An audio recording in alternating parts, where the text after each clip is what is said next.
Por que Deus não escolheu os mais inteligentes, os mais capazes, os mais fortes, os mais ricos, não é? Os mais cheios de recursos? Por que Deus escolhe as coisas simples e as loucas do mundo, não é? Quando Deus diz através do profeta Miqueias: e tu, Betlehem Efratá, pequena demais para figurar entre as grandes de Israel, de ti há de sair o que vai reinar. Nós nos perguntamos, por que não Jerusalém? Por que não Roma? Por que não New York? Por que não uma grande nação, uma grande cidade? Deus, Ele quer se manifestar através das coisas simples, para que a glória sempre seja dele, para que ninguém se confunda que o dinheiro de alguém ou que a sabedoria de outro, poder político, poder bélico, fez alguma coisa que as pessoas possam se confundir. Será que isso foi feito pela mão do homem ou se foi feito por Deus? Por isso, sempre que o povo de Israel se viu em minoria, mas confiou no Senhor, Deus os livrou.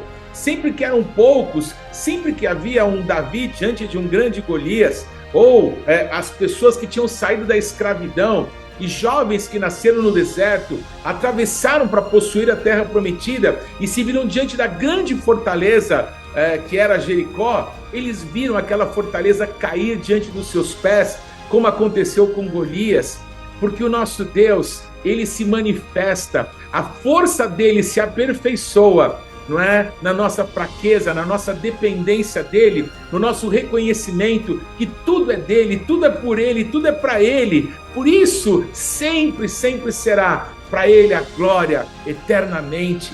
A palavra de Deus declara que parecem ser contemporâneas duas igrejas para quem Jesus escreve uma carta, entre as 7 que o apóstolo João enviou para as 7 igrejas. E essas igrejas que parecem contemporâneas, elas são tão distintas na maneira de se manifestarem, porque enquanto uma se considera rica e abastada e percebe que não tem falta de coisa alguma, mas Jesus diz para ela: você é miserável, pobre, cega e está nua. Enquanto uma outra, Jesus reconhece: eu vejo que você tem pouco poder, mas porque você não negou o meu nome, porque você guardou a minha palavra, eu te guardarei, não é? Da tribulação que há de vir sobre todo o mundo. Há uma porta aberta para você que ninguém pode fechar. É impossível não se lembrar daquilo que Deus falou através do profeta Malaquias. Deus confrontava o povo dizendo: eu estou ouvindo o que vocês estão falando.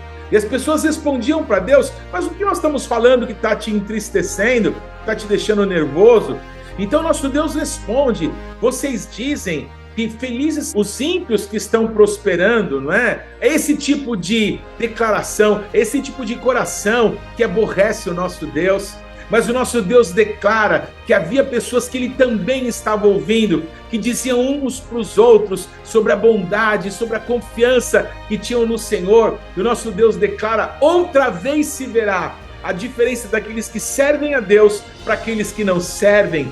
E ele falava isso a respeito, eu creio, amém, de um povo que vai depender dele, um povo que quer tocar muita gente, porque quer alcançar pessoas para Cristo, quer fazer com que as boas novas do Evangelho sejam compartilhadas ao máximo que for possível na nossa geração, mas que confiam no Senhor, que sabem quem são e que sabem que não é através de um nome, de um homem, de uma posição ministerial, não é através de um título ou qualquer coisa assim, ou de recursos humanos, que o Evangelho do Reino vai prosperar, mas na total e absoluta dependência do Rei, aquele que morreu por todos nós, aquele de quem as boas notícias do Evangelho anunciam, Jesus Cristo. É Ele a quem anunciamos com toda a força do nosso coração. Não olhe para o teu tamanho, nem se você for grande, tampouco se for pequeno, mas olhe para a grandeza do nosso Deus e cumpra aquilo que o nosso Deus tem esperado de você. Betlehem, a casa do pão, é a casa da palavra de Deus e do testemunho de Cristo. Que Deus te abençoe.